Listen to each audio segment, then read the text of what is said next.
For 3 billion years, the crimson forests of Vexthul had echoed with the sounds of the hunt.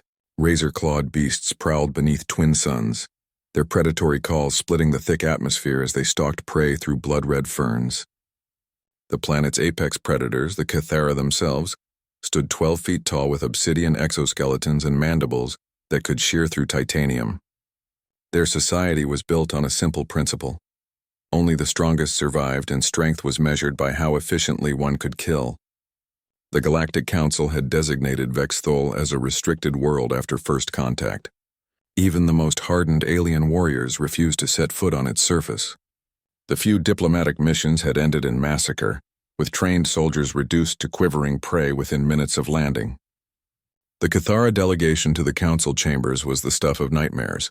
Their very presence caused several species to evacuate the station entirely. So when the human transport vessel Endurance requested landing permission on Vexthul, the Kythera High Huntress Zelkara assumed it was either a mistake or an elaborate form of suicide. "The soft flesh seeks audience," her lieutenant hissed, mandibles clicking with amusement. "Shall we prepare the ritual grounds for another hunt?" Zelkara studied the sensor readings. A single human, designation Marcus Chen, was requesting personal transport to the surface. No weapons detected, no armor, no protection beyond a basic environmental suit. The creature seemed almost casual in its request. "Grant permission," she decided. "Let us see how long this one lasts." The landing pod touched down in the Crimson Clearing, a natural amphitheater surrounded by the planet's most dangerous fauna. Within moments, hundreds of predators had gathered, six-eyed stalkers with acid saliva, bone crushers whose jaws could snap a starship hull, nightmare spawn that existed in a perpetual state of rage. The very air shimmered with predatory intent as countless alien eyes focused on the pod's exit hatch. Then Marcus Chen stepped out. He was utterly unremarkable by galactic standards.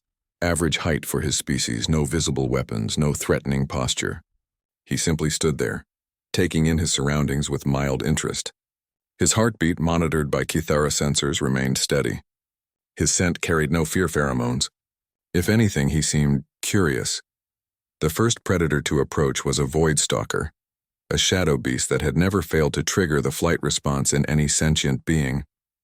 It materialized from the darkness between the trees, reality bending around its presence. Lesser species had gone insane just from perceiving its form. Marcus looked at it and nodded politely. "Hello there." The void stalker froze. A bone crusher emerged from the undergrowth, its massive form built to generate terror in anything with eyes to see it. Its roar had once shattered the mind of a Thraxian war chief. It opened its maw and let loose a sound that could liquefy organs. Marcus winced slightly and covered his ears. "Bit loud, aren't you? Reminds me of my neighbor's dog back home." The bone crusher's roar died in its throat. One by one, the predators of Vexthul approached the human. Each time their killing instincts, honed over millions of years of evolution, simply stopped. The human showed no fear, no aggression, no submission. He existed in a state they had never encountered, complete, unshakable calm. A pack of razor wolves circled him, their pack-hunting instincts screaming to attack. But something deeper, older than instinct, held them back. This creature was not prey, but it was not predator either. It was something else entirely, something that made their ancient predatory programming short-circuit. Marcus walked deeper into the forest, occasionally stopping to examine interesting plant life or geological formations. The entire ecosystem followed him at a respectful distance, predators that had never known anything but the hunt now content to simply observe. Zelkara watched from her command post, her own predatory instincts in chaos. Her species had evolved to read threat assessment in microseconds. Weak prey triggered hunting responses. Strong predators triggered territorial responses. This human triggered nothing, a blank space in their perceptual framework that their minds couldn't process. "What is it?" her lieutenant whispered, his voice shaking for the first time in his life. "I don't know," Zelkara replied, "but I intend to find out." She descended to meet the human personally, her 12-foot frame bristling with natural weapons. Marcus looked up as she approached, his expression brightening. "You must be the local authority," he said, extending his hand in what she recognized as a human greeting gesture. "Marcus Chen, xenobiologist. I was hoping to study your ecosystem. It's fascinating how you've achieved such perfect predatory balance. Zelkara stared at the offered hand. No creature had ever willingly approached her without fear or challenge. You are not afraid. Should I be? Marcus asked genuinely. Your species has achieved something remarkable here. A world where predation is elevated to an art form. I'm honored to witness it. We are killers, Zelkara said, testing him. We exist only to hunt. Everyone exists to do something, Marcus replied. Humans exist to understand. We're curious about everything, especially things that are different from us. Your world, your people. You've mastered something we never could. We admire that. It was then that Zelkara understood. Humans were not prey because they felt no fear of being hunted. They were not predators because they held no desire to dominate. They were something her species had never encountered in 3 billion years of evolution.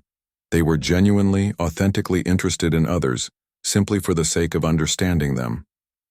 The Kithera had built their civilization on the principle that all interactions were either predator or prey. But humans had evolved beyond that binary.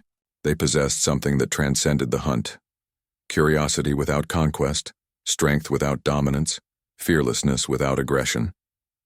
As Marcus spent the following days cataloging plant species and taking notes on predator behavior, the entire world watched in fascination. The apex predators of Vexthul found themselves learning alongside him, seeing their own world through eyes unclouded by predatory instinct. When he finally departed, the Crimson Clearing remained silent for the first time in geological ages. The predators had tasted something new, not fear, not challenge, but simple acceptance of what they were. And in that acceptance they had found a peace they never knew existed. The human had not conquered their world through strength or cunning. He had done something far more profound. He had made them feel understood. And in the vast cosmos where predator and prey danced their eternal dance, sometimes the most revolutionary act was simply to step outside the dance altogether and appreciate it for what it was.